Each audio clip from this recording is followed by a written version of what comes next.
महाराज मुचकुंद की निद्रा खुल गई। बहुत दिन से सो रहे थे। अब जब बाहर निकल के देखा तो सारी सृष्टि का वातावरण परिवर्तित हो गया है। ये गुफा समझ में नहीं आया।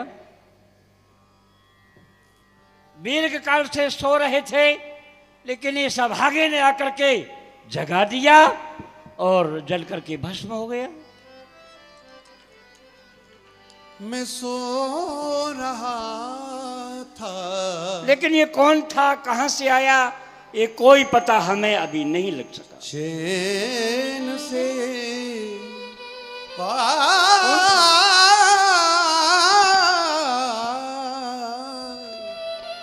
मैं सो रहा था चैन से, किसने मुझे जगा दिया। सो रहा था चैन से,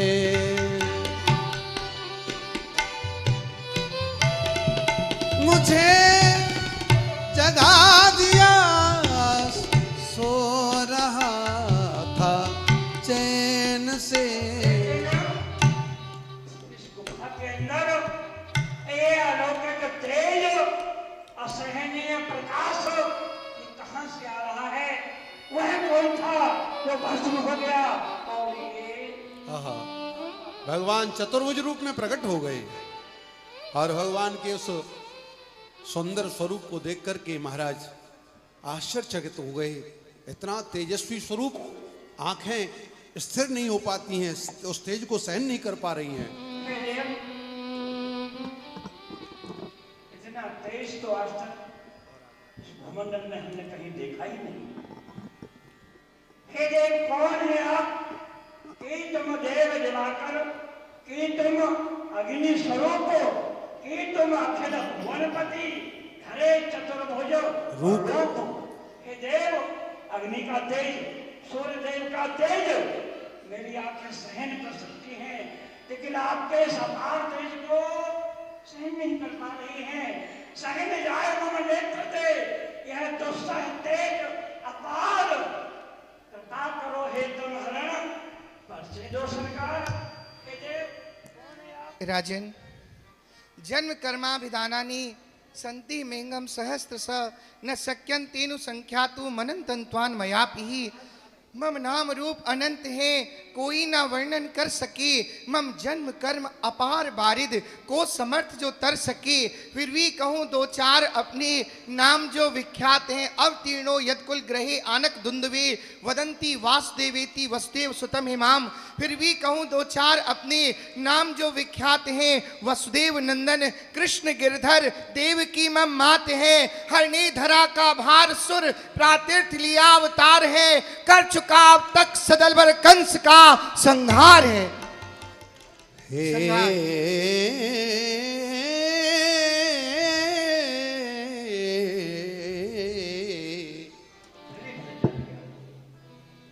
हे नर जीवन देने वाले, हे परम दयालु नारायण।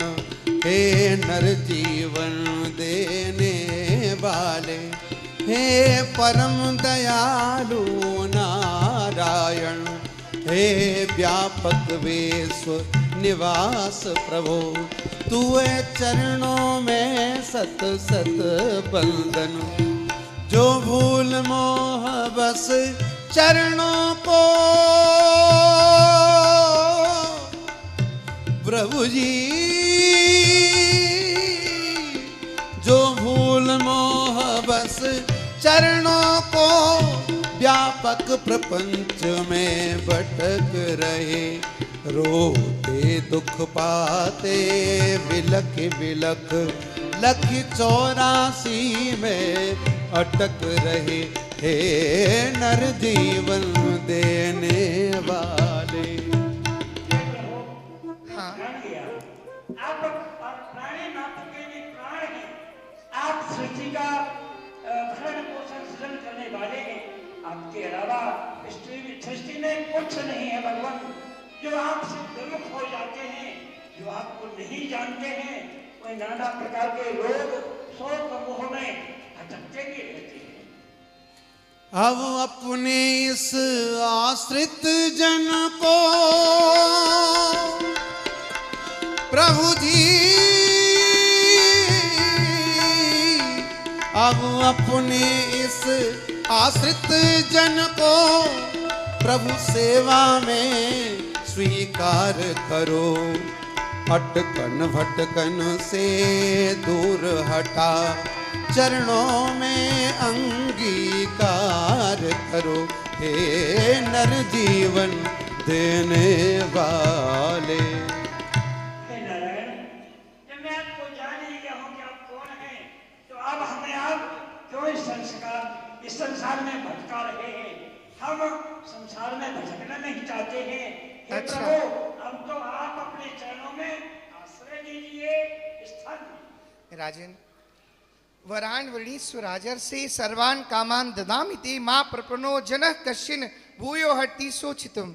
आपकी जो इच्छा हो, इच्छानुसार मुझसे वरदान मांग लो, क्योंकि जो मेरे निजी जन है ना, उनके लिए संसार में कुछ दुर्लभ नहीं रह जाता है। इसलिए मांग लो, जो चाहिए मांगो।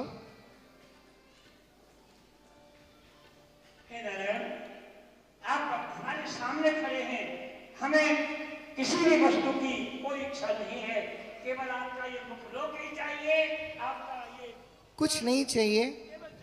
धन्य है सार्वभौम महाराजा वंतिस्तो विमलोर्जिता वरे प्रलोभित तस्यापि न कामे वृता यत। मेरे द्वारा वर का प्रलोभन देने के पश्चात भी आपकी मति निर्मल बनी रही। आपको एक बार नहीं बार बार धन्य है, किंतु एक बार मेरे कहने से आपको इस भूतल पर, पृथ्वी पर अवश्य जाना ही होगा। जन्मंजंतरे राजन सर्वभूत स्वः तम भूत्वा द्विज वरस्तम वे माम पेशसी केवलम। केवल एक बार आप इस पृथ्वी पर जाओगे, संतों को, भक्तों को भक्ति की प्रेरणा दे करके इस संसार का कल्याण करोगे। उसके पश्चात मेरे निज धाम को आप प्राप्त करोगे, किंतु जाना अवश्य होगा एक बार। माम पेशसी केवलम। ठीक है प्रभु, हृदय नहीं चाहता है, लेकिन आपकी आज्ञा हम उल्लंघन नहीं कर सकते हैं। यदि आपकी आज्ञा है कि हम एक बार फिर जन्म लें, जरूर। और भगवान की बता आज्ञा देंगे, को आ जाओ। स्वीकार किया।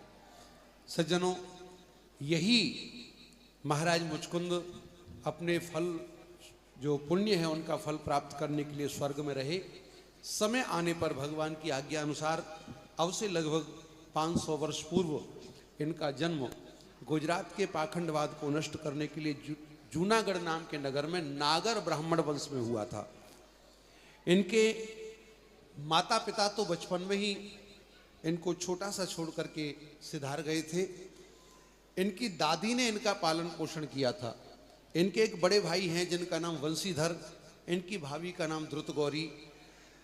5 वर्ष की आयु तक नरसी गूंगे थे, बोलते नहीं थे।